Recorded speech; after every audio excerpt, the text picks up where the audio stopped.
maybe? Hey, hold on. Before you go around trying to collect payments, why don't you settle your own debts first? If Confrérie of Cabriere wants to poach clients from Northland Bank, that's fine. But I'm afraid you still owe the bank a hefty sum of mora. So why don't we work things out between us first, before you get back to your little conversation here? You're from Northland Bank.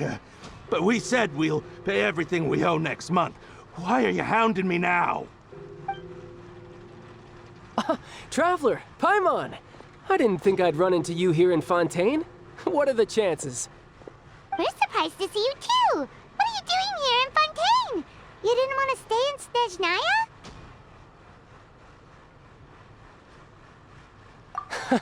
Long story short, I've already been in Fontaine for some time now, and honestly, things have been pretty boring. But it seems that fate brought our paths together today. Not only will I have some good friends here now, but ones who always seem to find trouble. Either way you look at it, it seems things are going to get a lot more interesting now.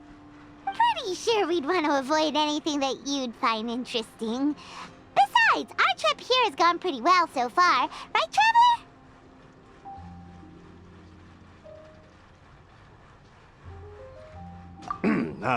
Hey, you, Northland Bank boy. Aren't you forgetting something? Don't interrupt. It's not often I run into the Traveler like this. Why don't you wait for me over there for a while? You kidding? Aren't you the one looking for us? You really expect us to sit and twiddle our thumbs while you catch up with your friends? Listen to me, boy. If you want your mora, fine. Why don't you come and take it? Hey, I just said not to interrupt. Oh, by the way, Traveler, the last time I took Tonya and Tusser ice fishing, Tusser said, "Hey! That's way over the line! All right, boys, let's see who has to pay up now!" Can you at least let me finish one sentence? Fine. Though the bank told me not to get rough with our clients. You're the ones who started it. This is an act of self-defense. You two will have to be my witnesses, okay? I'm sure this won't take long.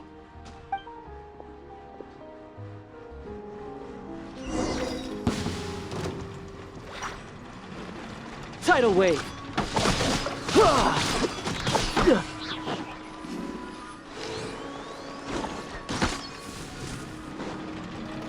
Riptide. You're mine.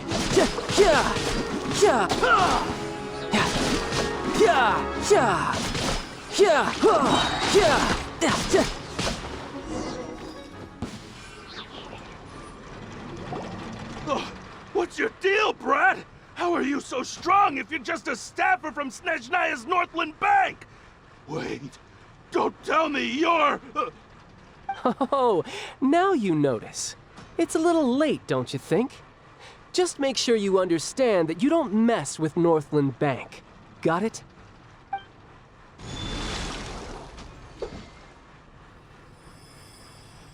Huh? Now's my chance!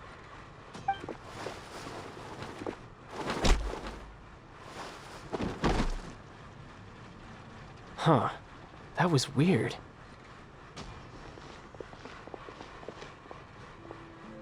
I'm not sure. It's as if I suddenly lost control of my hydro powers when I needed them. Maybe there's something wrong with my vision? Strange. How could that happen? First time Paimon's ever heard of someone losing control of their vision. Never mind. It doesn't matter. If I want to stay sharp, I shouldn't be relying too much on my vision anyway. Besides, I always have my delusion in case I need it. So what are you doing in Fontaine, child? I don't see it's work for Northland Bank. Well, I guess it's because I've been in a bad mood lately. Huh? What kind of reason is that? Wait, since when do you feel down about anything? I don't know. Maybe I still have a lot to learn about myself. But recently, there seems to be some sort of restless power stirring inside of me. And I don't know why, but every now and then I feel like I'm in a terrible mood. Maybe you losing control control of your vision just now is connected with that power you're feeling inside. That is a possibility. I can't remember if I ever mentioned it before, but when I was 14, I fell into some unknown abyss. It was during that time I learned nearly all of my abilities. The one who took me under her wing and taught me was named Skirk. She was always quiet and very mysterious. Nobody knew where she came from or what she had been through, and she was always very strict when teaching me combat techniques. One time, I asked her why she was willing to take me on as an apprentice. From what I could make of her answer, it was because I had awakened it, and traces of it remained on me. She said that all my combat training would be useful in the future. But what is it? What did you awaken?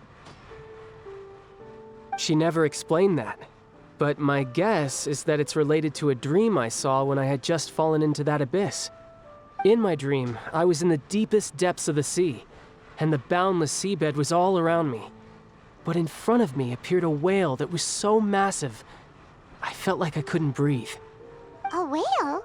Oh, that sounds familiar! When we fought against you before, you summoned a huge whale that seemed to leap at us. Is that the one?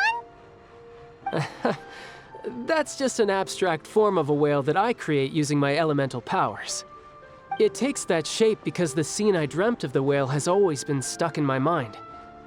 I'll never forget it. So you used the whale as inspiration for one of your moves? Huh. Seems a little twisted to Paimon. So why don't you just go ask your master? Maybe she knows the answer. You make it sound so easy. Ever since the incident I experienced there, I've never stopped searching for Master Skirk and that unknown abyss. But it's been years now, and I've still found nothing. There isn't even a trace of the place where I remember falling into the abyss. Oh, it sounds like some kind of ghost story. Yeah, I'm out of leads at this point, but there's nothing more I can do. It seems that strange encounters in this world tend to be elusive like that. Oh, seems the time really flies when I'm talking with you. I just remembered I have somewhere else I need to be, so I should get going. What? More work for the Northland Bank? No, it's more of a personal appointment. Lately, I've been sparring with some of Fontaine's official champion duelists whenever I'm feeling bored. Official champion duelists? You mean it's their job to duel? Yep, in Fontaine, before a criminal goes to court, they're given one chance to defend their honor by requesting a duel with an official champion duelist. The champion duelists are all-powerful fighters selected from among the nation's best, and the duel itself is a no-holds-barred fight with no specified stopping point. So engaging in such a duel is regarded as a symbol of defending your honor.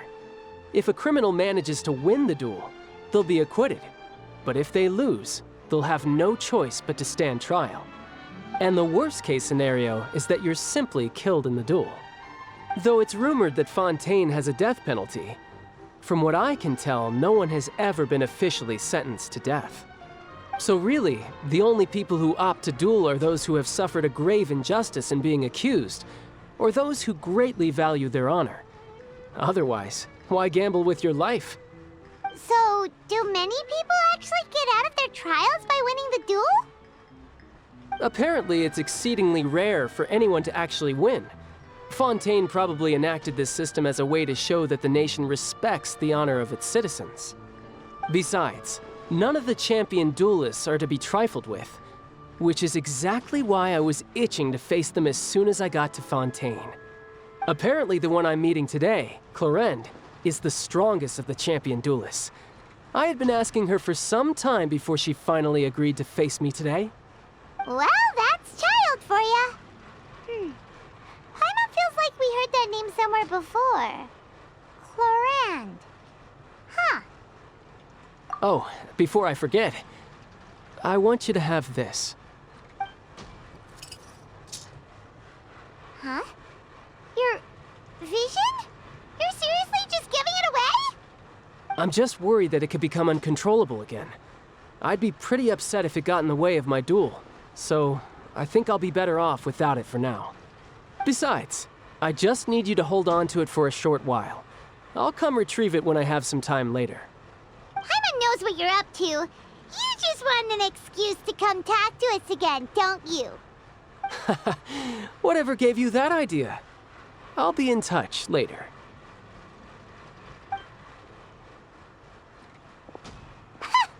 That sneaky guy. He said he's been feeling down lately, but he seemed the same as ever to Paimon. Well, since we don't have much to do for now, we might as well walk around and see the city before Lenny's performance.